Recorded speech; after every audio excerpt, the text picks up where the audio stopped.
Le Programme alimentaire mondial ou PAM avertit que l'insécurité alimentaire en Afrique de l'Est ne fera qu'empirer après que la Russie s'est retirée de l'accord sur les céréales conclu sous l'égide des Nations Unies. Cet accord permettait à l'Ukraine d'exporter en toute sécurité des céréales via la mer Noire. Et les agences d'aide affirment que son effondrement frappera le plus durement certains des pays les plus pauvres du monde. Michael Dunford est le directeur du PAM pour l'Afrique de l'Est. Cela va rendre notre capacité à nourrir les personnes affamées encore plus difficile. La région compte déjà 80 millions de personnes en situation d'insécurité alimentaire aiguë. Cette suspension de l'initiative ne fera qu'exacerber une situation déjà terrible. En outre, Dunford explique que le conflit soudanais ajoute une difficulté supplémentaire à la fourniture d'aide dans la région. La guerre a entraîné le déplacement de plus de 3 millions de personnes, dont plus de 700 000 sont passées dans les pays voisins.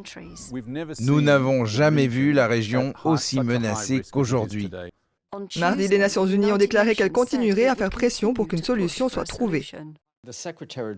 Le secrétaire général continuera à explorer toutes les voies possibles pour s'assurer que les céréales ukrainiennes ou les céréales russes et les engrais russes soient écoulés sur le marché mondial.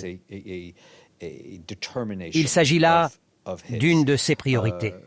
Un certain nombre d'idées sont en cours d'élaboration.